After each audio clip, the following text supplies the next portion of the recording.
For large employers, staying on top of regulatory requirements is critical, and ACA compliance is no exception. Today on RPI Tech Connect, we're going to talk about best practices for minimizing ACA penalty risk to ensure that your filing season is a smooth one.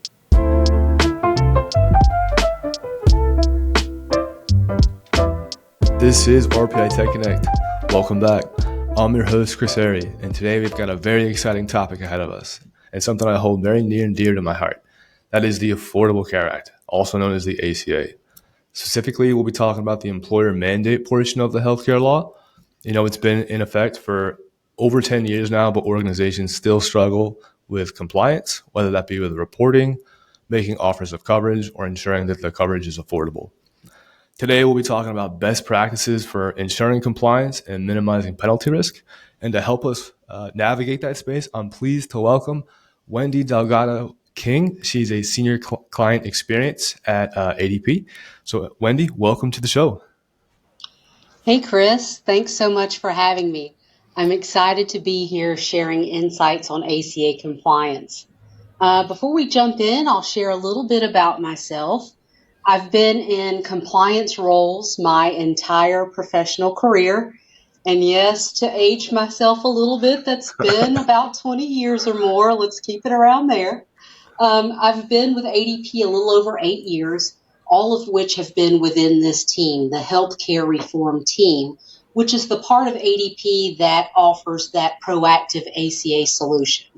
I've been an account manager where I've supported clients in their compliance journey.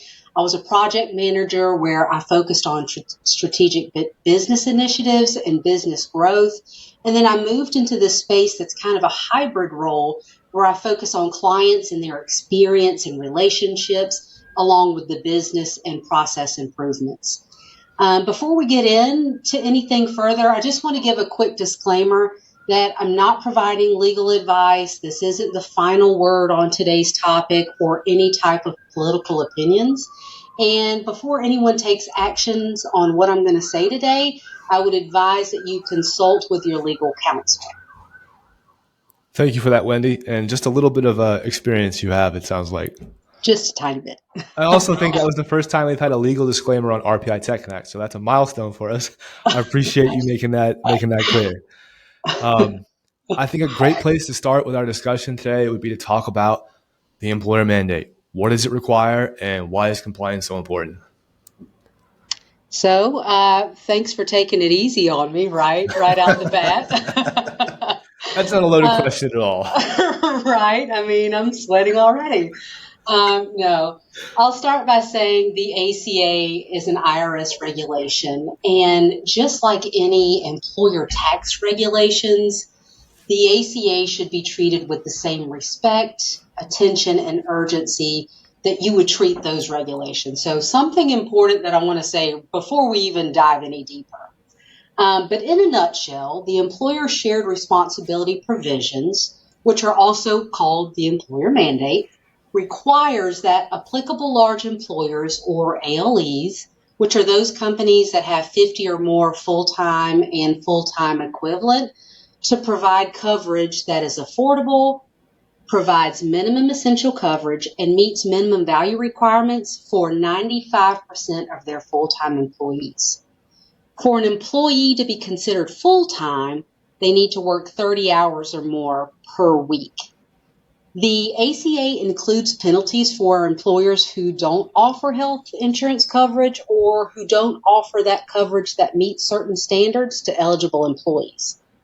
Employers who fail to comply on a timely basis or fail to properly document their compliance could face substantial penalties.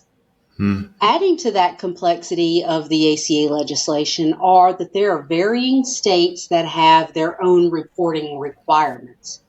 So you should focus on where an employer resides rather than where they work, and know that those states have varying deadlines, formats, and employer health care compliance requirements. So employers should be hyper aware of those employees that reside in several states, and I'll share them with you just to be sure: California, New Jersey, Rhode Island, and Washington, D.C. Something really quick I did want to say, like on a side note, we've confirmed that New Jersey is still expecting forms to be filed for 2024 reporting, which are the ACA forms that you should have completed or you're working very quickly to get completed in this early part of 2025. And based on recent information that we have, the other states have not confirmed if they'll be having any changes this year. So just wanted to put that out there. Companies who follow the ACA compliance rules and guidelines can reduce their potential penalty risk. They can streamline operations, improve employee morale overall, while also increasing their bottom line. All of those things combined improve their odds for long-term success, and basically the opposite can be said for employers who do not have a strong ACA strategy in place. Got it. That was a lot of information you just shared there. Have there been developments with state reporting? Is like you mentioned, New Jersey is still expected like employers to file it, and others are not. Or what's the story there? Right. So I call that out as a tidbit because there have been recent changes to some of the legislation here in the early part of the year. And, there are things to be aware of. And I know this isn't really focused for this particular podcast, but I did want to call that out because we know those deadlines are quickly approaching. So there are some changes to be aware of. If you haven't heard those, I would encourage you to go out and take a look. There are a couple things that are impacting the ACA. Got it. Well, thank you. I appreciate you sharing that. Yeah. So let's shift gears here a bit. I want to hear about some of the organizations that you've worked with throughout your career. You've had businesses on, various ends of the spectrum here who, from those that got compliance right the first time and others, unfortunately, that learned the hard way. Can you share any stories from your experience here where, they face challenges due to noncompliance? That's another great question. And yes, I've worked with clients across the compliance spectrum. So we've had some real stories. The Affordable Care Act was designed to really encourage employers to provide timely, affordable, and appropriate health benefits to eligible employees. So while this may sound basic in principle, it's just the tip of the iceberg. The ACA is very complex and requires multiple levels of data. So when you take a moment to think about that, you're thinking about the employees in an organization, the amount of data per employee, per month, per FEIN or entity is staggering, right? Yeah, that's a lot. That's a lot of people, a lot of data, a lot of different data, probably in different places too, right? It is. And it is truly staggering. So when you think about it, one of the biggest mistakes that we've seen is that employers are not taking the time each month to review their data. And I mean, that feels like a simple concept, but when you think about all those employees, it's not, right? They're waiting until it's time to submit their 1095s and their 1094s to consider ACA supporting. So like I know, that by that time, they're missing opportunities to course correct along the way. Yeah. Waiting to the last minute is never a good business strategy, I feel. Right. And ACA reporting is no different, is what I'm hearing. Is that right? That's it. Failure to monitor eligibility hours throughout the year can cause surprises when it comes to extending timely offers. What could happen if you miss an offer or offers? An employer could be issued a penalty. And the same could be said for failing to offer coverage that's affordable and meets minimum value and to at least 95% of those full-time employees. So look, there's a lot of ways in which you can wrap yourself up and be on the hook for a potential penalty. And you described those two different scenarios there of penalties. Is there ever a situation where an organization can get hit with both, like for failing to file, or rather failing to offer coverage and failing to offer coverage that's affordable? Absolutely. There absolutely is. And that's where the numbers really start to add up. Okay. So, one example that I have that I'll share is, you know, the story, you get bits and pieces as a client comes to you and they start to ask for help, and we start weeding through everything that's happened and transpired in a story, right? And when we think about employees and employers and penalty notices that are issued, we think about it as a story. Let's get the information together. Let's tell it in its fullest with all the details so that we can really understand what is happening. The employer did receive a penalty notice for failing to offer. Okay. So that employer had to go in and research the employees that were noted. And they found out that while those particular employees were labeled as being part-time in their system of record, Oh the no. employee was actually working on average well over that 30-hour average for a very extended period of time, which makes them benefits eligible. Now that oversight that happened in the system there, is that because they didn't like what do you attribute the cause of that? Like do you recall? Yeah, so it's kind of tricky. In this case, they had multiple entities that are keying in information, and there wasn't that larger picture oversight to say, okay, you're telling me from, an HR perspective that this employee should be part-time, but then we've got other individuals within the company that are more on the front line saying that the hours being worked or the hours they're processing is well over that amount. So it's almost like a case of the right hand not telling the left hand what's going on, and there's that missed opportunity. So as we get the story, as we put the pieces together, and the employers are uncovering these things internally, they're finding that they're falling short and that there are opportunities to tighten some things up within the organization. Dang, and those penalties can get in like the $1 million range, is there They more? Or? can, they can. And it, at that point, to me, that's just kind of mind boggling when you start thinking about your own personal purse and how much that something like that could really impact you. Yeah. So it is a really big deal.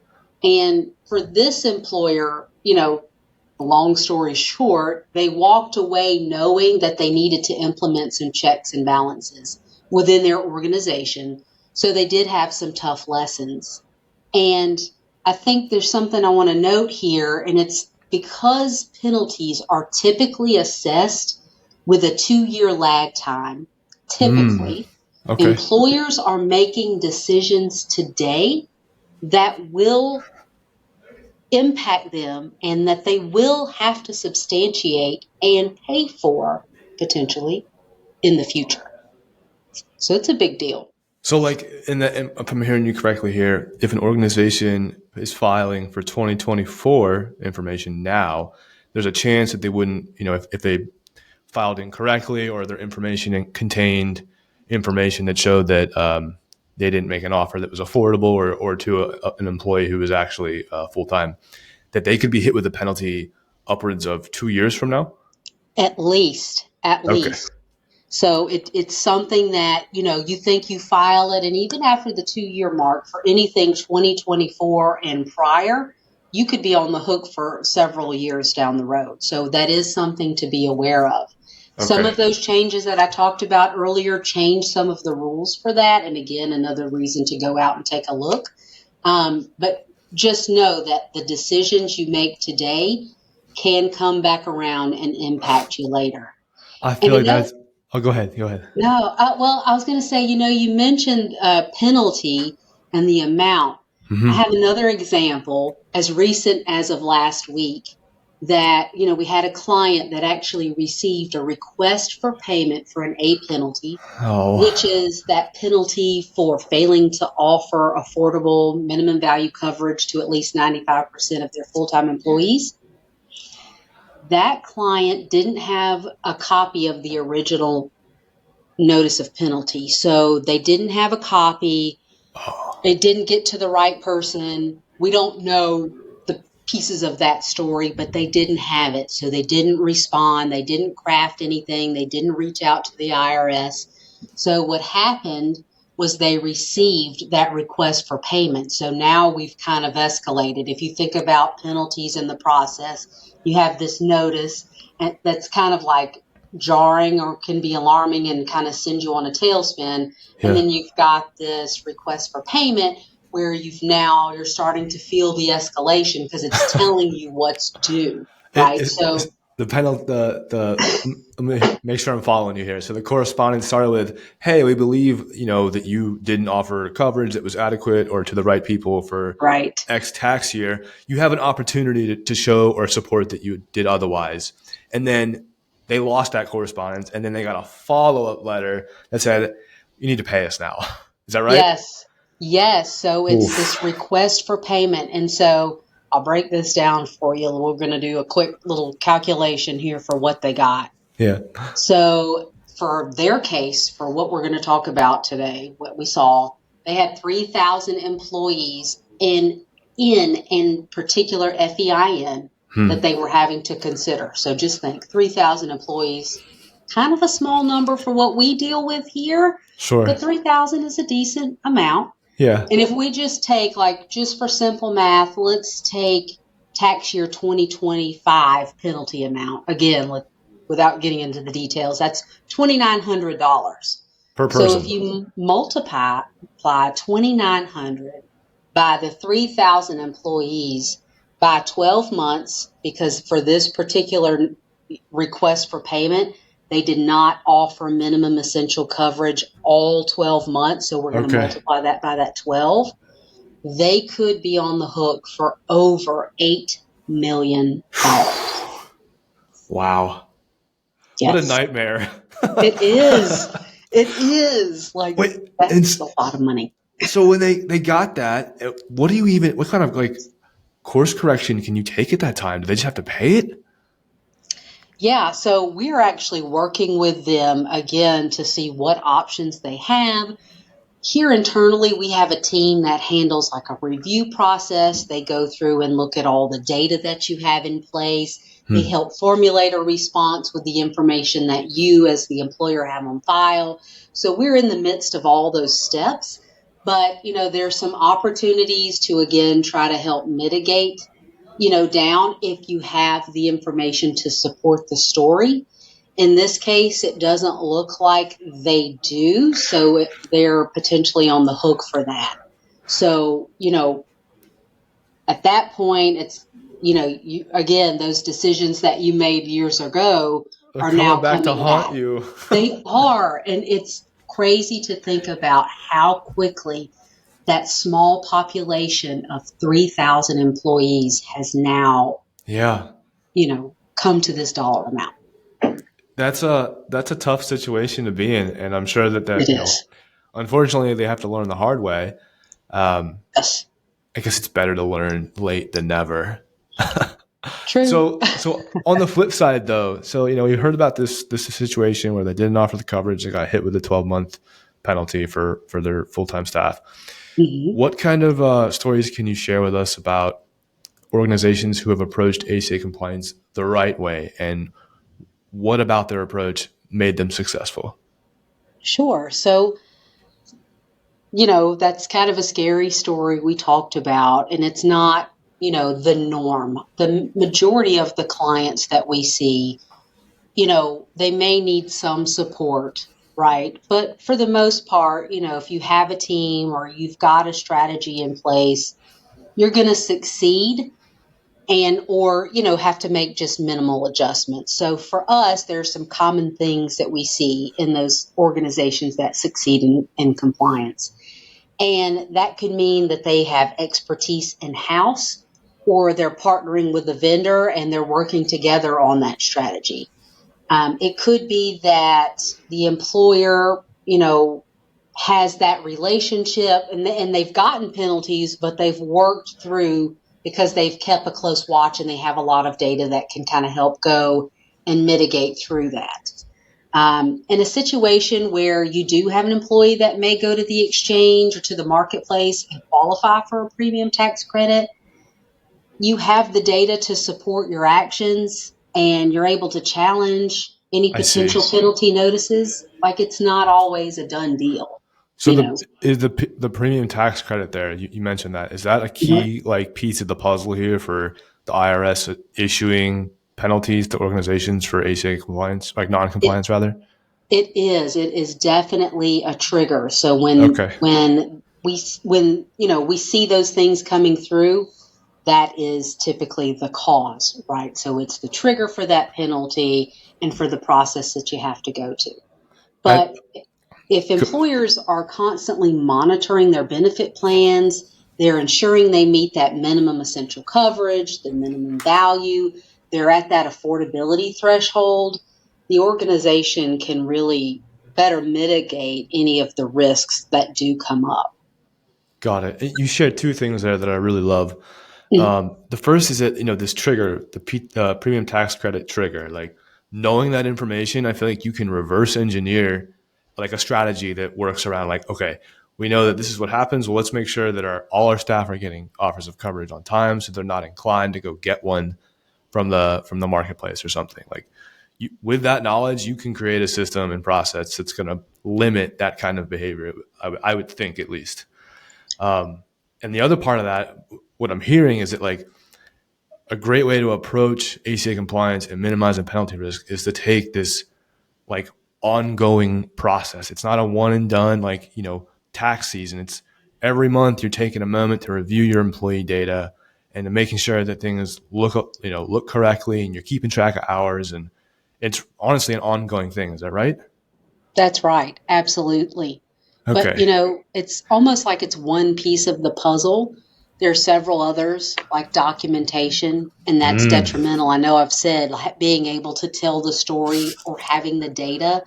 It's when you respond to anything from the IRS or those respective state agencies, knowing that the decisions you've made, today can impact you later.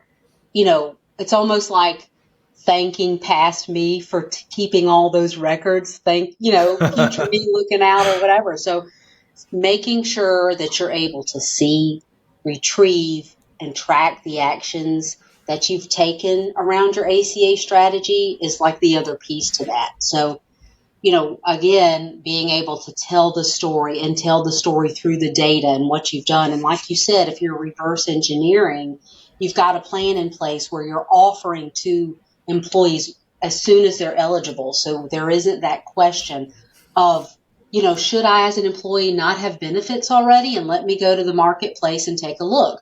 Well, Yeah. no, because your employer has extended that offer to you and you know that you have it.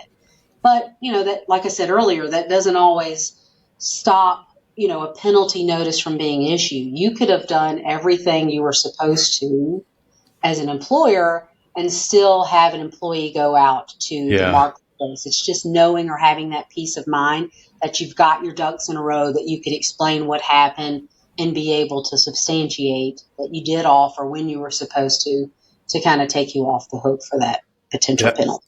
That's a really important part there too. Like it's one thing you get the notice, you're getting hit with a penalty to say, "Oh, we offered this person coverage." Like I know we did. And it's like, "Well, do you have anything that proves it?" Because you're going to need that. That's a big part of this, right? You can't just say, "Oh, I know that we did that. That person just forgot." Like you need documentation, whether it's declination or enrollment or some sort of form that really kind of proves that whatever, they're hitting you with is being done so incorrectly. Right. Okay. Yeah, annual compliance is something that you should be concerned with and something that you're working towards all year. So, the steps to stay compliant should really be always top of mind and not something that's just once a year. Like we say year round, or year end is year round here, because we're always like top of mind. Like that's the end goal. The end goal is creating these forms and it having all the correct data that aligns with you and your business practices, but it's having all of that and it being clean and ready and prepared all along the way. I love that. What was that tagline again? Year round, all. What was it? Year end, year round. Yeah, So, that's good. you That's know, live and die by that motto. yes, it is. We should have it posted everywhere here in the building because that truly is our mantra here. Nice. Thank you for that. Yeah. Well, Wendy, you've shared a ton of really helpful information today. I appreciate you hanging out with me today. We are getting close to time, but before we wrap up, I always like to ask my guests if they could share one piece of advice regarding today's topic. So today, that's ACA compliance and avoiding penalties. What would you have to share there? Yeah, I would say save yourself a headache by reviewing and adjusting your data all year round instead of waiting until January when you're thinking about getting those forms ready and transmitting and furnishing those to your employees. Remember that the sooner you find data or business practice issues that put your organization at risk, the sooner you can course correct and minimize potential penalty risks. It really is important to invest in the right tools and resources to support a strong ACA strategy. And, can look different depending on where you are as an organization in your ACA journey. I also want to just say partnering and engaging with vendors like RPI or having technology and expertise like ADP and health compliance. You have the support and systems to review data and practices to be proactively aware and vigilant all year. There are a lot of different benefits to having designated teams that can really help you focus on your needs, who understand your employee populations and your business practices and can support you through your every day, every month, throughout the year practices. And know that when you have that partnership in place, you're working proactively with your employees and their data to help stay ahead of IRS and state reporting deadlines, which further minimizes that potential penalty exposure. So if you do receive a penalty, don't panic. Remember, there are a lot of tips and resources and tools out there, and if you've done anything that we've suggested here, where you've monitored, you've got any type of documentation, you can work through that and respond with your story and hopefully mitigate those risks that could be out there. Awesome. And I just want to add there too, if for those of you listening in, if something like checking your data monthly for, to ensure hours are being measured correctly and you're getting offers out on time, sounds like something you don't have the resources to do. ADP and RPI are both great resources to help support that and ensure that you have a ACA compliance process that's in place, and it's going to ensure that when reporting season comes, you're in a good spot. So thank you, Wendy. And for those of you listening in, if you have any questions about what we've discussed today, or you want to learn more about ADP health compliance or how RPI can support you, we encourage you to reach out to us. You can do so at podcast@rpic.com. Again, that's podcast@rpic.com. This has been RPI Tech Connect, and we'll see you next time. Thank you so much.